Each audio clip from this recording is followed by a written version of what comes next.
Hey guys, so today I'm filming my monthly makeup basket for March, and I'm very excited because this is going to be the first of the 3 months that I am busting out my spring makeup products, which I'm so ready to wear some bright and pastel colors. On Tuesday, I'm going to be posting my spring makeup must-haves, so you will see a lot of these items and a ton more in that video, so stay tuned for that.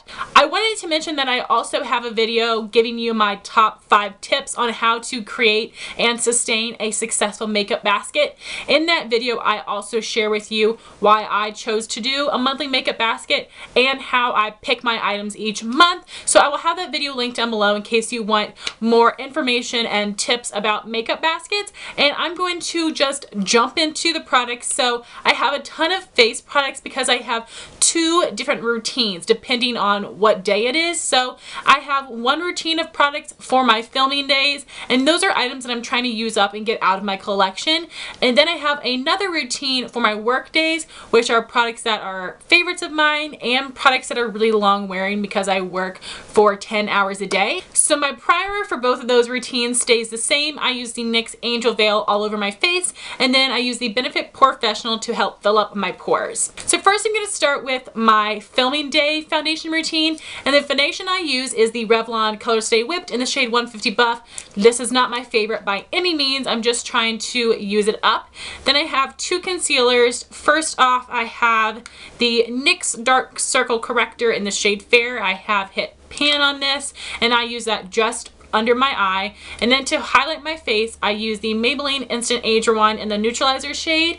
Now this does not give that much of a highlighted effect because of the color, but it does still work pretty well. To set my under eyes, I use the Ben Nye Cameo Powder, which is a fair powder with a pink undertone, so that works really well under my eyes. And then to set my entire face, I use the e.l.f. HD powder in the shade Corrective Yellow. There is not too much of this left, so hopefully I can use it up this month. That would be awesome. So that is my filming day foundation routine. So now onto my work day foundation routine. For foundation, I use the Kat Von D Lock It Tattoo foundation in the shade Light 45.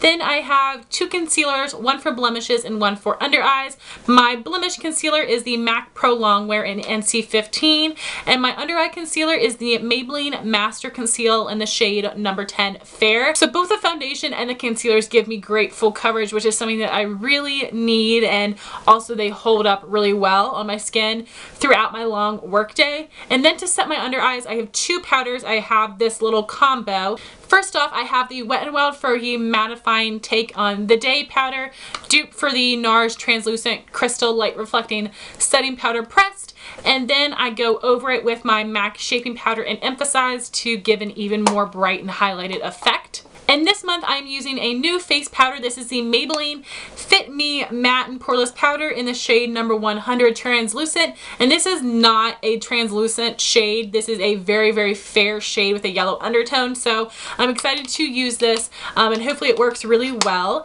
And then I have a face powder that I apply to my neck, which is the NYX Stay Matte But Not Flat Powder Foundation in the shade number 2 Nude. Because that Kat Von D foundation is a little bit dark for me, I take a little bit of this powder and bronzer on my neck, and then everything matches really well. So now moving on to the cheek products for bronzer, I'm going to be using the Milani Matte Baked Bronzer in the shade number 8 Sunset. This was a limited edition product, but I was lucky enough to get my hands on it.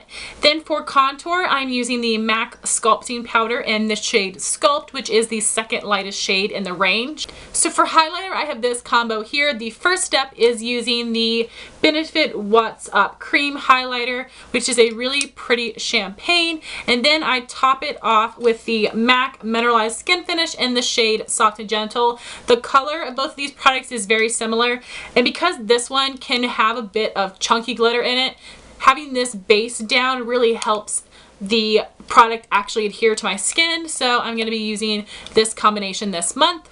And then for blush, I have 6, which is more than I usually have, but I have so many spring blushes in my collection and I want to give every single one of them some use.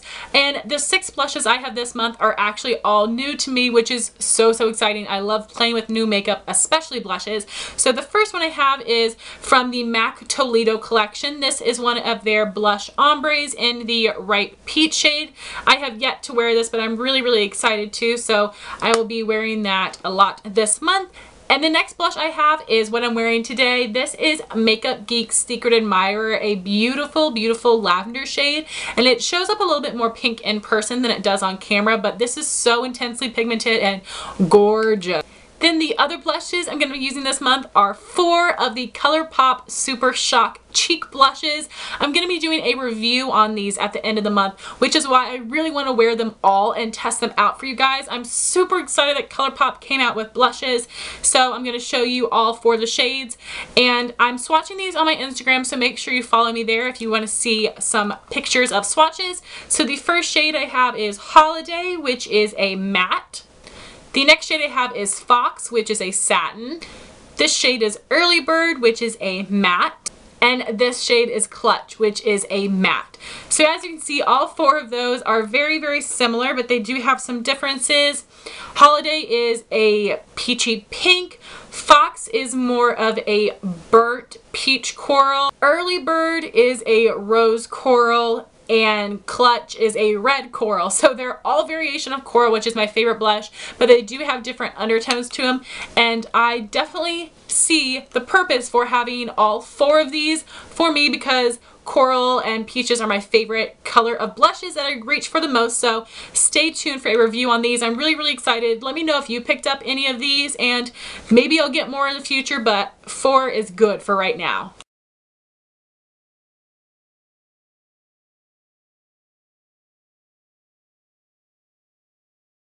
So now moving on to eyes. For primer, I have the Milani eyeshadow primer.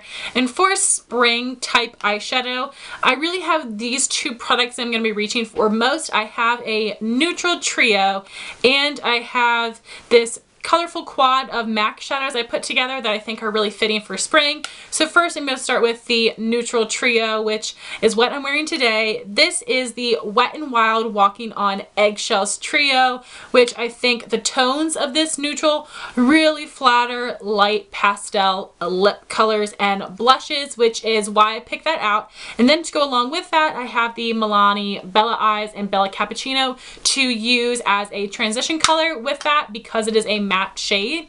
And then the 4 colors I have from MAC in my e.l.f. palette would be Stars and Rockets, which is a Volux Pearl finish, Shimmer Moss, which is a Volux Pearl finish. This was discontinued, but Steamy from MAC is the same color, but it has a frost finish. Then I have MAC Expensive Pink, which is another Volux Pearl finish. Makeup Geek Cosmopolitan is a dead-on dupe for that. And then I also have MAC Free to Be, which is a matte finish. So these are the eye products that will be in my monthly makeup basket, probably all 3 months, because I don't have too many different eyeshadows to wear for spring. I mostly have a lot of lip products and cheek products. So for eyeliner and mascara, I have my Maybelline Line Stiletto Liquid Liner, my Rimmel Exaggerated Eyeliner in Nude, and I have something different. I can't believe it either. This is the Urban Decay 24/7 Pencil and Whiskey. I'm wearing it on my upper lash line today, and I think it looks beautiful with that neutral trio, so I think I'm going to try to be wearing this a ton this month, just to try something different, and I really like how it came out today. Let me know what you think. So I have 3 mascaras to use this month. I have my 2 deluxe sample sizes of the Tarte Lights Camera Lashes mascara and the Too Faced Better Than Sex mascara, and then I have a full size of the Maybelline Lash Sensational mascara. So now to lip products, I have quite a few. First off is the combo that I'm wearing today. I use the ColourPop lip liner in the shade Brills, and then I use the Corset Lippie stick on top, which is one of their newer shades that came out around Valentine's Day. This is a hyper glossy finish. Again, it is the one that I'm wearing today. Next I have a peach lipstick. This is the Stila Color Bomb lipstick in the shade Avery. I think this will pair perfectly with that ColourPop Holiday blush, so I'm really excited to see what that combo looks like. Then I have one of the new Milani Moisture Matte lipsticks. This is the shade Matte Blissful, which is a really pretty cool tone pink that I think I will really love. So I'm going to be testing that out this month, since that is something that is new to me. And then I have 2 Old Faithfuls. These are the Revlon Just Bitten Kissable Balm Stains. I have the shade Darling and Cherish. Absolutely love the formula of these and these colors. definite holy grail go-tos in the springtime. So those are all the lip products I'm going to be reaching for this month, and that is my monthly makeup basket. I'm really excited to be playing with all these products. If you've tried any of them, please leave your thoughts down below. Thank you guys so much for watching. Please rate, comment, and subscribe, and I'll talk to you soon. Bye guys.